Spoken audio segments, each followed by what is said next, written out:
Bonjour, bienvenue à cette troisième partie de notre série sur la parole vivante et permanente selon 1 Pierre chapitre 1 jusqu'au chapitre 2 verset 3. À la fin du chapitre 1, nous avons déjà vu que la parole, elle nous incite à l'amour fraternel, elle est incorruptible, elle est permanente, elle est éternelle, elle n'est pas comme une semence qui est corruptible. Mais troisièmement, elle nous incite à la croissance. C'est dans 1 Pierre chapitre 2 que je vous relis. Rejetez donc toute méchanceté, toute fraude, l'hypocrisie, l'envie et toute médisance. Désirez comme des enfants nouveau-nés le lait non frelaté de la parole, afin que par lui vous croissiez pour le salut, si vous avez goûté que le Seigneur est bon. Alors, de façon concrète, la parole, elle a une puissance pour nous inciter à grandir dans notre foi et dans notre conduite. Par amour, nous ne pourrons que vouloir rejeter le mal sous différentes formes, comme la méchanceté, le texte dit, la fraude, l'hypocrisie, l'envie, la médisance. Toutes ces pratiques sont celles d'un monde qui est perdu, qui passe, qui sera jugé. Mais lorsqu'on est mis à Jésus-Christ par la foi, nos désirs ont changé. Je veux maintenant grandir dans la parole. C'est ce qu'il dit, de désirer, comme un nouveau-né, le lait non frelaté de la parole, c'est-à-dire un lait qui n'a pas été corrompu.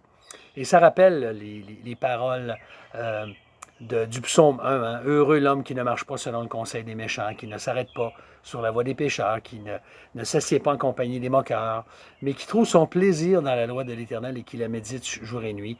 Et là, il nous décrit à quoi il ressemble, contrairement aux pécheurs dont la voie mène à la perdition.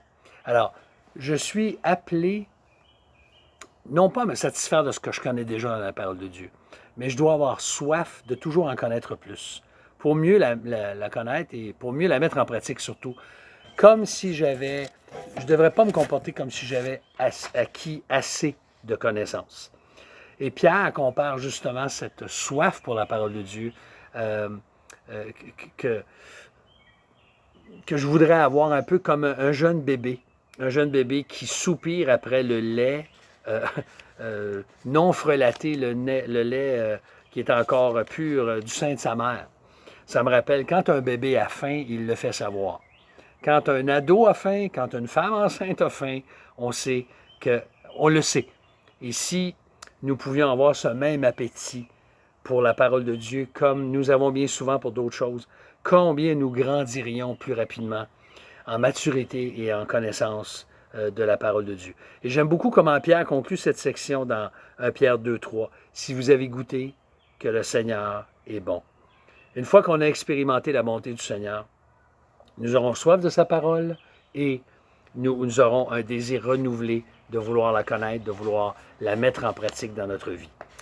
J'aimerais terminer avec un poème aujourd'hui, un poème qui a été écrit par Hubin Sagnès il y a plus d'une centaine d'années, sur la richesse de la parole de Dieu. Ô parole éternelle, aux clartés salutaires qui luit sur mon sentier, dans la nuit de la terre, ô pain venu du ciel, sainte manne du cœur, épée à deux tranchants qui rend toujours vainqueur, aux voix du Sinaï qui condamne et qui tonne, aux voix du Golgotha qui relève et pardonne, double éclat de la grâce et de la vérité, parfaite expression du Dieu de sainteté.